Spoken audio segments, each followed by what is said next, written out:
isang lalaki na nagtatrabaho sa morgue. Sa araw na yun, may pasyente na dumating na sadyang kakaiba ang kanyang batuta. Ang kanyang kargada ay sadyang napakalaki. Sinabi ng lalaki na, puputulin ko na lang to at aking iuwi para masurpresa ang aking asawa. At yun na nga ang kanyang ginawa. Nung sila na ay nasa bahay, kinuha ang plastic at sinabi sa asawa, "Mahal, meron akong surpresa sa'yo." Pagkabukas ng kanyang asawa sa plastic, at ito nga ay namangha, sabi niya, "Ha? Bakit? Patay na ba si Bordado?" May isang pasyente na sadyang malubha ang kanyang nararamdaman. Siya ay dadalhin sa ospital gamit ang ambulance. At sa sandaling yun, siya ay namulat, nakita niya, nakalampas na pala sila sa ospital. Natanong niya ang driver, sabi, "Mamang driver, lampas na tayo sa ospital. Bakit? Saan ba ako dadalhin?" Sumagot ang driver at sabi, Sa morgue." Galit na galit ang pasyente at sabi, "Bakit? Buhay pa naman ako." Sumagot ang driver, "Alam ko, malayo pa naman tayo eh."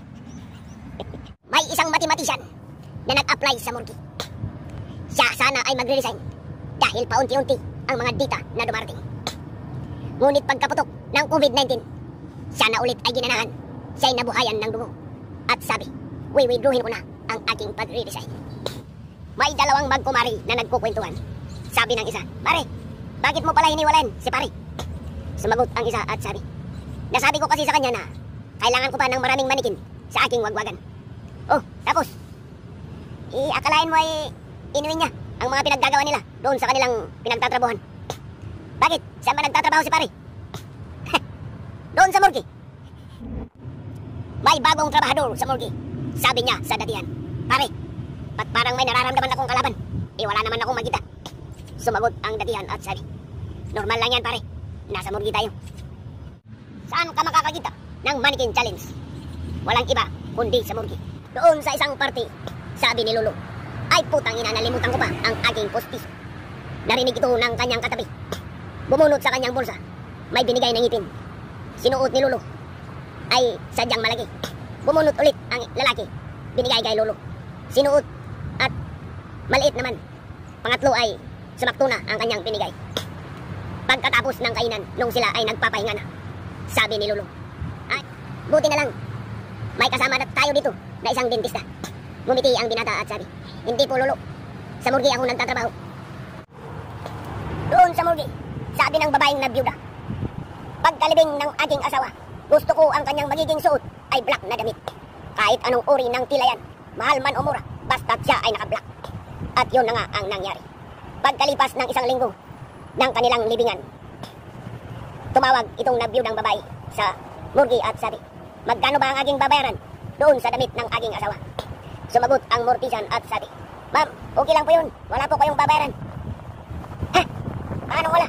Ginastusan nyo yun eh," sabi ng babae. Sumagot ang nasa morgue at sabi, "Ganito kasi yun, ma'am. Nung pagkaalis ninyo, saktong may dumating din na isang lalaki at siya'y naka-black na damit. Kaparehong niya ang katawan ng iyong asawa.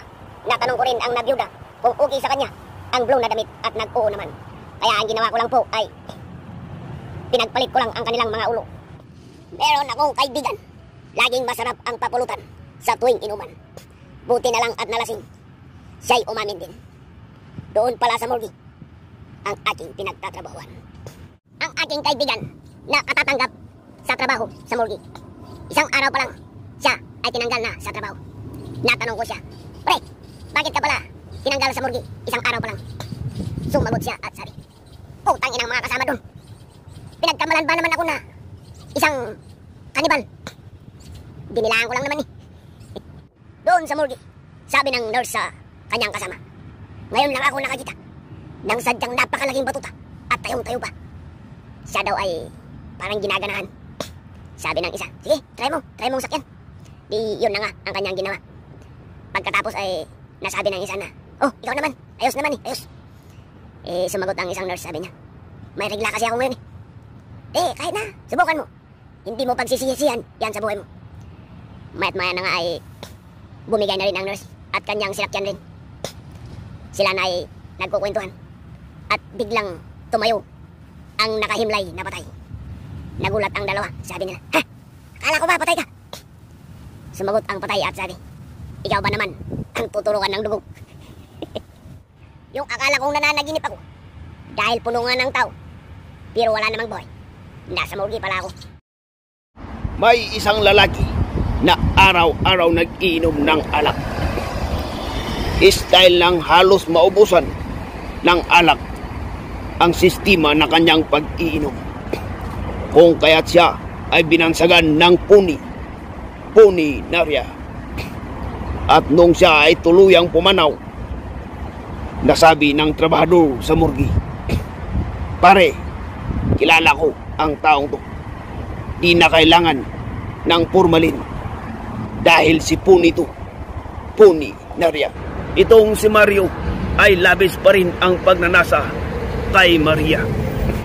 Sa tagal-tagal pa naman ng kanilang pagsasama sa kanyang asawa ay di pa sila nagkakaroon ng anak.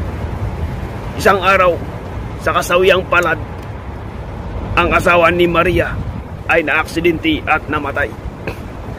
Pagkarinig ito ni Mario, agad-agad siyang pumunta sa bahay ni Maria at sinabi, "Ito na ang pagkakataon na matagal kong inaantay. Baka namang pwedeng ako na ang papalit sa iyong asawa." Sumagot si Maria at sabi, "Pwede naman. Sabihin mo lang sa morgue."